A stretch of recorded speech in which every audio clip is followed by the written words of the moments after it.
আমাদেরকে জানানো হলো চিকিৎসকের কোনো ওষুধ নেই, অথচ এখন সে মৃত, তার ওয়াইফটা জানে না। এটা হচ্ছে সে রুগীর ছবি, যাকে ডাক্তার বলতেছে 98% মারা যাবে, এই মুহূর্তে তার বেঁচে থাকার কোনো সম্ভাবনা আর নেই।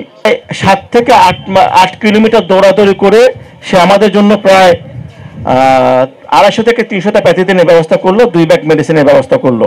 আমি শুধু এক নাগরিক হাসপাতালে শুধু আমি একটা ঘটনা আপনাদেরকে বর্ণনা করি, শুধু একটা ঘটনা।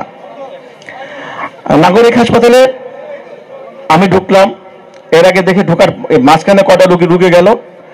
আমাদেরকে জানানো হলো চিকিৎসকের কোনো ওষুধ নেই, প্যাথিদিন দেবে, সে কোনো প্যাথিদিন নেই।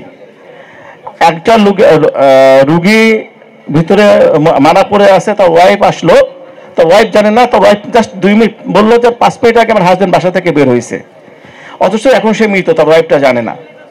আপনি এখানে দেখেন, একটা বাসা থেকে একটা লোক বের হয়েছে 5 মিনিট আগে, কেউ জানে না, বাট 5 মিনিটের মধ্যে সে কিন্তু মারা গেছে কোনো কারণ ছাড়া। আচ্ছা, আপনার নাগরিক হাসপাতালের একজন লোক, একটা রিক্সাওয়ালা গুলি খেয়ে আসছে, সে গুলি খেয়েছে বনশ্রী যে বলকের এদিকে, সরি বনশ্রী ই বলক থেকে পার হয়ে মেয়ারঘাট, এখানে মেন রাস্তা থেকে গুলি খাইছে। তার ডান পাশ থেকে নারীভুরি বের হয়েছে। নাগরিক হাসপাতাল থেকে বলা হলো তাকে বাঁচানো যাবে না, এবং আমি তাকে দেখাই সে মারা আমরা জানি সে মারা যাচ্ছে, ডাক্তার বলতেছে তার মারা যাওয়ার সম্ভাবনা 98%। আমরা যদি তাকে 1 থেকে 1.5 ঘন্টার মধ্যে যদি ঢাকা মেডিকেলে শিফট না করি। এটা হচ্ছে সে রুগীর ছবি, দেখেন, এটা হচ্ছে সে রুগীর ছবি, যাকে ডাক্তার বলতেছে 98% মারা যাবে, এই মুহূর্তে তার বেঁচে থাকার কোনো সম্ভাবনা আর নেই। তার কোনো, আমাদের কোনো প্যাথিদিন নেই, আমাদের কোনো মেডিসিন নেই, এই মুহূর্তে কোনো কিছু নেই। আমাদের মধ্যে একটা ছেলে ওই মুহূর্তে প্রায় 7 থেকে 8 কিলোমিটার দৌড়াদৌড়ি করে সে আমাদের জন্য প্রায় 250 থেকে 300টা প্যাথিদিনের ব্যবস্থা করলো, 2 ব্যাগ মেডিসিনের ব্যবস্থা করলো।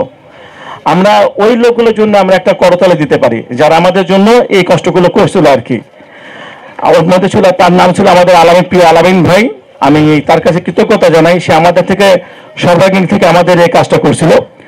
এখন এই রোগীকে আমরা একজনকে কৃতজ্ঞতা জানাই, আমাদের এখানের আমাদের আফতাবনগরের আমাদের প্রিয় ভাই, নাগরিক হাসপাতালে সবসময় ছিল আমাদের